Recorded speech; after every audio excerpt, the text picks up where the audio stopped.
Hey guys, Travis Flaherty here, crypto enthusiast. I've been in the cryptocurrency space for 11 years. I like to say that I went to the school of hard knocks. I have an Ivy League education in crypto. And I say that because those first few years, I lost more money in the cryptocurrency industry than it would have cost to go to an Ivy League school. I've been married for 25 years now. I've got 6 children, 3 grandchildren, 2 on the way. And I like to start with that because it's truly what I'm most proud of. I'm gonna share a story with you of how I was sued by the SEC and how sometimes we go through these challenges in life to push us down a different path to exactly where we're supposed to be. That experience, that education, that knowledge, and even that pain that we went through is really what led us to launching Trusted Smart Chain. So let's get into it. So I dropped my kids off at school one morning and my wife and I went and got coffee like we always do. And we pulled into our driveway and I noticed that there's this guy from church that I know that's across the street and he's waiting for us. And he starts walking up to us and he says, "Brother Flaherty, I'm sorry to do this to you." And he hands me these 2 giant stacks of paperwork and he says, "You're being sued by the SEC." Now I have to tell you, when something like that happens, man, you just completely go into this daze, right? Your stomach just drops. And he went on to share with me that this was one of the biggest that he had ever seen before, which I don't know if there was any consolation in that at all, but from that point forward, my head started to spin. And the reality was we were being sued for selling an unregistered security without a securities license. Now, let's back up a little bit and let's talk a little bit about what was going on in crypto at that time. Crypto when it first came out, nobody really understood it. There was no case use for Bitcoin. And then all of a sudden it started to gain a little bit of momentum. And pretty soon it became a threat to the very banking system that our entire country operates on. The fact is that every time somebody withdraws $1,000 out of the bank, who loses in that scenario? The banks do, because they take your hard-earned dollars and they go and invest it and they make fortunes at your expense. Now think about it. While they're making money, the value of the dollar continues to go down and down and down. Over the course of the last 5 years, it's down approximately 25%. Last year, 2025, the value of the dollar went down 10%. It's the worst performance of the US dollar since 1983. So these banks started seeing all this money that was exiting the traditional banking system and going over to cryptocurrency. So they were threatened. So what did they do? They went out, they spread as much FUD as possible, fear, uncertainty, and doubt. They told you that it was a decentralized Ponzi scheme. You had people like Warren Buffett that called Bitcoin rat poison. Jamie Dimon, head of JP Morgan Chase, doubled down just 3 years ago and said it's a decentralized Ponzi scheme. Yet, here's what they didn't tell you. What were they doing with your hard-earned dollars while they were telling you not to go buy crypto? They were buying Bitcoin. They were building the rails and the infrastructure so they could monetize it. They just weren't there yet. And then the government. Well, let's talk about the government for a moment. What does the government want more than anything else? They want control. They want to know where your dollars are. They want to know every single dollar that you earn because Uncle Sam wants his share. They want to make sure that they get their taxes. And they really didn't have their arms around crypto at that time. They were trying to figure out who was in charge of it, who should be responsible for the regulation. And even these regulatory agencies couldn't agree. And around 2020, they took a very aggressive position towards cryptocurrency. In fact, they came out and they said that Bitcoin is not a security, but just about every other altcoin out there was probably a security. Now, what that did is it pushed these companies into a gray area overnight. Many of these companies had been operating in the United States for years, and now suddenly they're operating potentially illegally. They went after and started filing lawsuit after lawsuit. They sued XRP, they sued Binance, they sued Coinbase.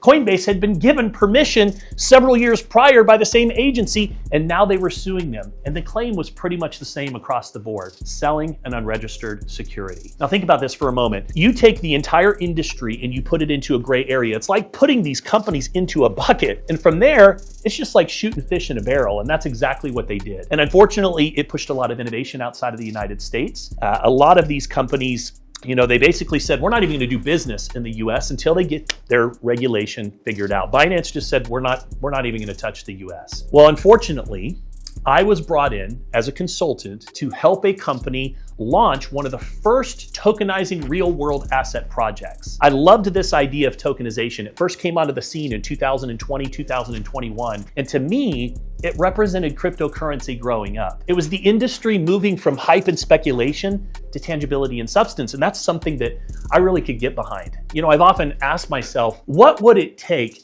for the industry to get to a place of mass adoption? We had to get away from these junk coins, these meme coins that have no intrinsic value whatsoever. So when I started hearing about tokens that are backed by high valued assets, I thought, this is it. This is the future. So I originally started off as a node operator for this project, and then I came in as a consultant to help them develop their sales and marketing arm on a global scale. The company took off. People loved the idea of tokens backed by these high valued assets, and then we got sued.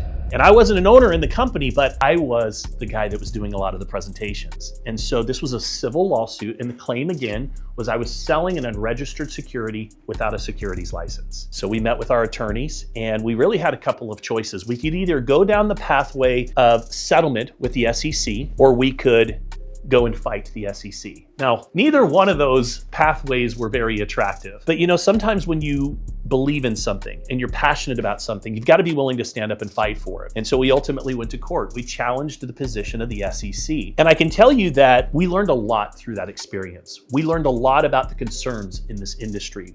And the SEC didn't get it all wrong. There are a lot of bad actors that are in this space. And ultimately, the end result was that we ended up winning our case. A federal judge threw the case out, and the SEC actually was held in contempt of court, and they were fined millions of dollars because of their misrepresentation of the case. And in fact, the attorneys that brought the case forward for the SEC no longer work at the SEC, and the regional office that brought the case forward was actually closed down. Now, why do I share this experience with you? Because sometimes we go through these challenges in life to push us down a different path to exactly where we're supposed to be. And sometimes you have to go through things, and sometimes you have to grow through things painfully at times, but that knowledge and that wisdom that you gain can lead to something beautiful. We took that experience, and this is where I met my partners, and we collectively came together and we said, what can we do to be part of the solution? How can we add value to this industry and help it to continue to develop to a place where digital currency is embraced around the world? And that's when we developed a universally accepted framework for tokenizing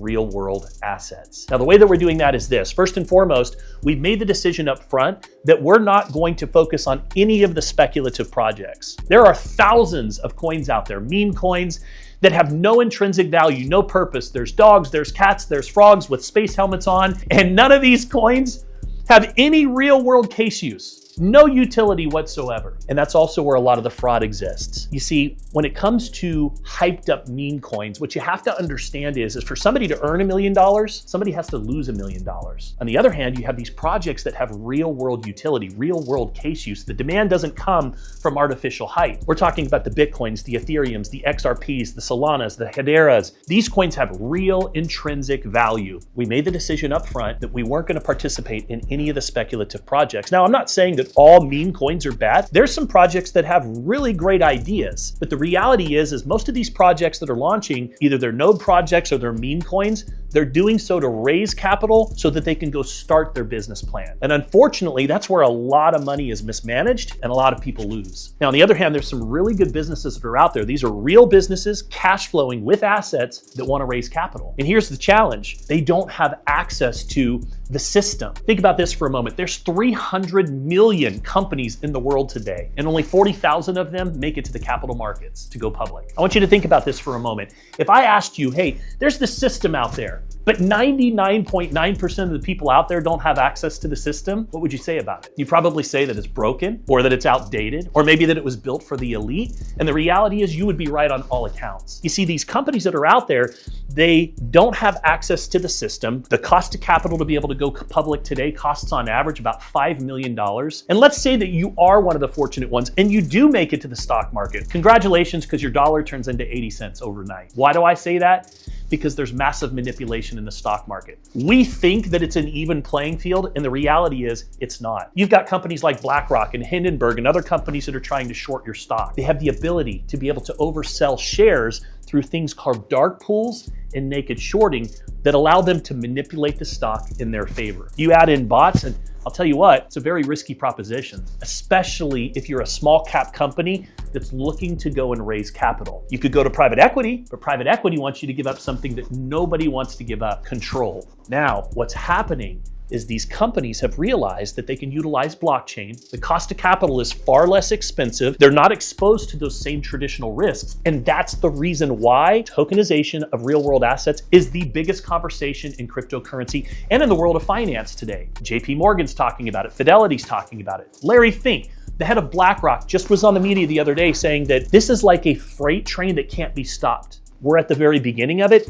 and this is going to be bigger than the internet. The head of the SEC recently came out and said the next 5 to 10 years, everything's going to be tokenized. But there was a problem. The problem is that there was no regulatory compliant pathway forward. Now, this is just my opinion, but I believe the government didn't give us that clarity. They didn't give us that framework because it would have meant progress, and they weren't ready for it yet. The banking system wasn't ready for it yet. So we developed a regulatory compliant pathway forward for these businesses to be able to tokenize their assets, but to be held accountable and ultimately provide investor protection on the other side. So the first decision again that we made was we weren't going to work with any speculative projects. We were only going to work with existing cash flowing businesses with real assets. Number 2, we require every one of those assets to register as an investment with the Security Exchange Commission.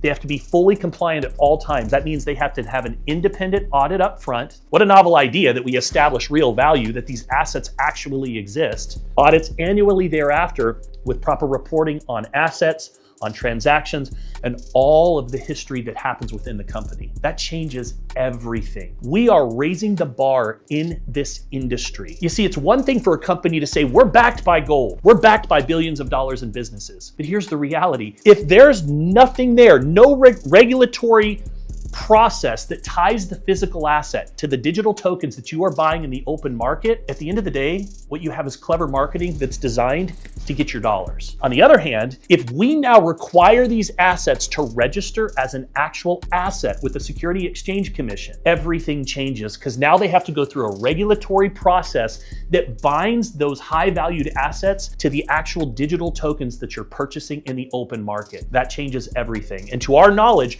we are first in the entire world to require these standards. And as a result of that, just a couple of months ago, we were recognized by the IMA in Washington, D.C., right outside of the beautiful White House for Blockchain of the Year, in attendance with several congressmen, and even the Speaker of the House was in attendance at this event as well. What's happening is cryptocurrency is changing. We're in a new era now. You know, people say to me, well, how are you guys different? There's many other blockchains that are out there. You're not the first to build a layer 1 blockchain, and you're not even the first to tokenize real world assets. Here's what you have to understand. These previous blockchains that were built for the speculative era. You have layer 1 blockchains that have thousands of meme coins that are built on these projects. In fact, I could throw up a meme coin in a few hours and have it listed on many of these open source layer 1s with no problem. On the other hand, what's needed for this $16 trillion in real world assets that's projected to tokenize in the next 4 years is a blockchain that is built with a regulatory and compliant pathway forward that holds these real world assets accountable and provides investor protection on the other side. You see, there's this new demographic of smart money investors that are coming into cryptocurrency right now. They don't want to go play in the speculative world. They don't want to go gamble with meme coins. What they want is they want to get involved in cryptocurrency. They want to be able to buy tokens that are backed by high valued assets. Gives them actual ownership, very similar to the stock market. You go buy a certificate of stock, it gives you a right of ownership. They want to be able to buy tokens that give them ownership. They want them to be held accountable by the SEC because that provides investor protection. What we have done is we have bridged the gap between high valued assets and tokenization, and we are at the perfect time and the perfect place providing solutions to some of the biggest problems in the cryptocurrency blockchain industry. So if you're the kind of person that enjoys this type of content, these types of high value tips in the world of blockchain and cryptocurrency, hit that subscribe button because we're going to bring a lot more value to this community.